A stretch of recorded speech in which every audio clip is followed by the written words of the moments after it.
almost here, man. It's almost here.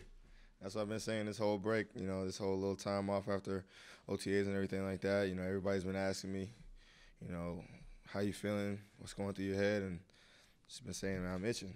I'm itching every single day, and it's getting closer and closer. So it's got to stay the course. It'll be here before you know it. How are you going to be able to be a leader on this team differently than you maybe attempted to be a year ago? Just constantly pushing myself in every phase, not only just, football, but in the film room, in the locker room, in life in general. If you want to be a leader, if you want to lead men, you got to devote yourself to that fully, completely. There can't be any loopholes, can't be any areas in your life where you lack because, if you have something that comes up, in a game, in a room of men, they're going to find weaknesses. Everybody's looking for a weakness. In the game we play, we're looking for weaknesses. So if there's a guy across from me and, he's supposedly the best guy on the team, he's leading that team. If I see a weakness, I'm going to attack it and I'm going to exploit it. So just basically as myself, carrying myself every single day, I got to make sure that I hold myself to a different standard.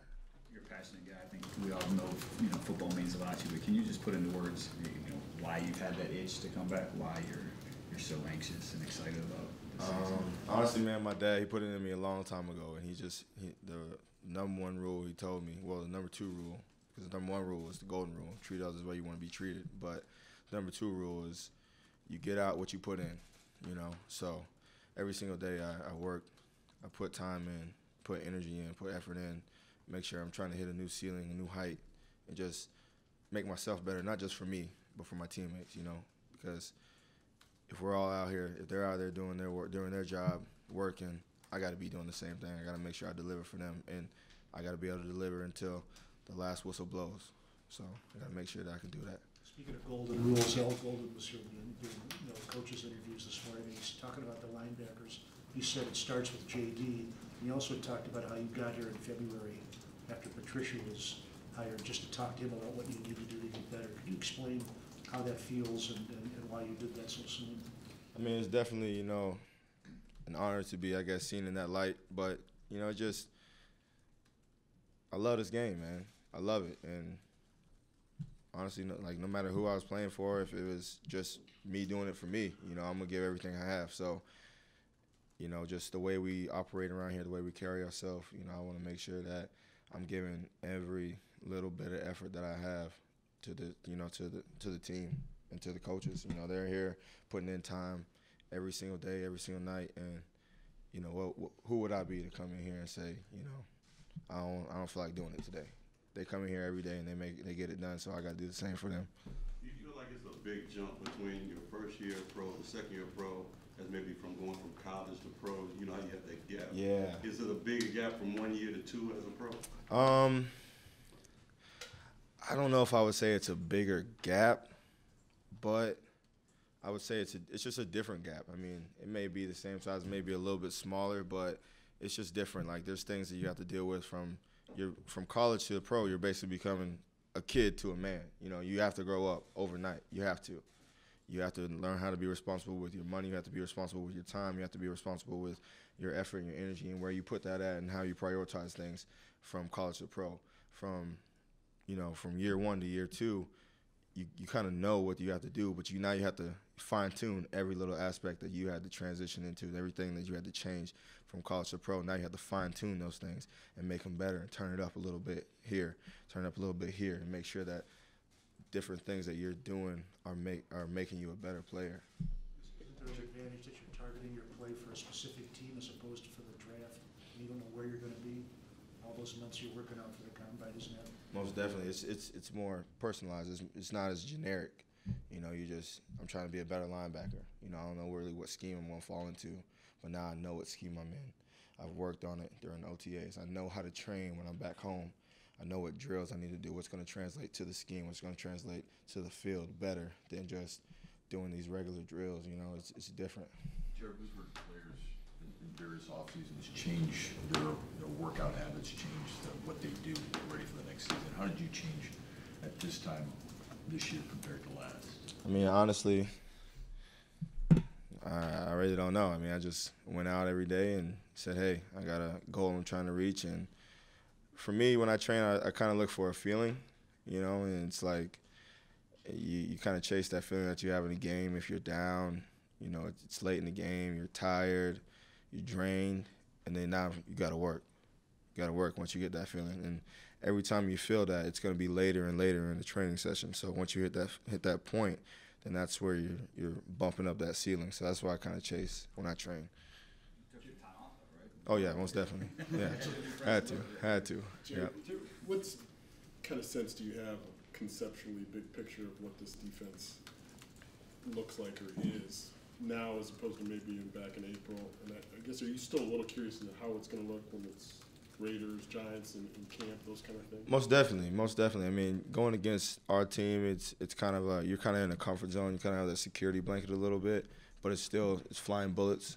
But it's going to be a lot different when we're going against another team and you see a different formation that you haven't seen. There's a different, way that offense carries himself. So it's going to kind of change the mode of the defense a little bit. But it's really cool to be able to, like, over the break, just looking at the scheme, looking at the different things that we did during OTAs on tape and kind of, seeing, like, okay, now it's clear. It's easier for me to see, like, okay, this is where we messed up here on this play. This is where we messed up here on this play. So this is how we can fix it. This will make this better. This will make this better. And then going back and watching games last year and just seeing, like, okay, offenses like to do this. They like to do this. Oh, this is why we have this play in the playbook. This is why we do this on this play. This is why we have this check. It's like just seeing different things like that. It helps out a lot, Jarrad, what do you make of the NFL and the NFLPA deciding to freeze the anthem rules to try to figure out something tenable for you guys? This is the first I've heard of it. All break, I haven't really been on social media. Haven't looked at anything with the news, so I don't really know what's going on with it. So I can't really say much about it, to be honest. The last time we talked to Al Gold, he talked about the need for you guys to be problem solvers in this defense, as opposed to being at point A to point B. It's about processing in real time. Yeah. How is that different than maybe what you've done before? Or how does your skill set fit into the mental processing on the fly? I mean, it just allows you to be open as a player and it allows you to do multiple things and really confuse offenses, confuse quarterbacks. There'll be a pressure that we have and we'll dress it up this way 3 times in a row, and then that 4th time we'll hit it a different way, and the 5th time we'll hit it a different way. We'll come back to the way we did it the first 3 times on the 6th time.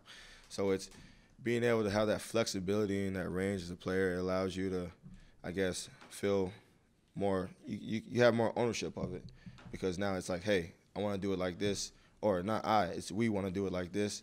We want to make it look like this. This is going to do this, and this is going to free somebody else up. So it's just being able to get that give and take, that push and pull mentality on the defense, and just really knowing that, hey, this is going to hit like this, and then the next time we come back, we're going to dress it up and we're going to make it hit like this. It's fun. It makes it a lot funner being able to have that freedom to do it, Do you think there's a good back and forth between the players and coaching staff in determining what you guys like to do and how you like to do it in crafting this defense? Oh, yeah, most definitely. And they give us freedom. It's like I said, it's all about ownership. When we're out there, we got to make sure that we make it ours. They're not saying, oh, no, don't do that. No, don't do that. It's what we want to do, and when you do it, you got to commit to it fully. So the coach trusts you, your teammates trust you, and ultimately you trust yourself, What did you learn about Matt Patricia during the offseason, and how much of a difference can a coach be, do you think, in the NFL? I mean, he can be a huge difference. The way he came in, honestly, just set the tone right away. He came in, he laid down the law, he gave us the rules, and he came in with energy. He wasn't saying that, oh, this is how it's going to be, Like, he came in, he made it clear, gave us the expectations, and now we have something we can chase.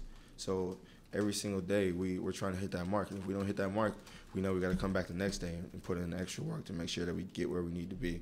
So it's awesome having a coach like him, and I'm excited to be able to play for him this year. Jarrad, how challenging has it been to you switching schemes, specifically since this is only your 2nd year? You're the guy in the middle that's got to get guys in the right spot and alignment and everything. How challenging has that been to you?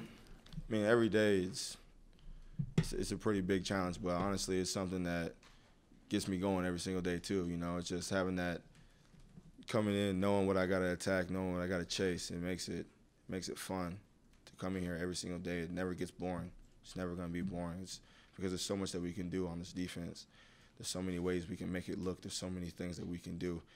at the snap of the ball. So it's honestly exciting every single day I walk in. Hey, just to clarify, you said the expectations that he set, something for you to chase. What are those expectations? What did he set?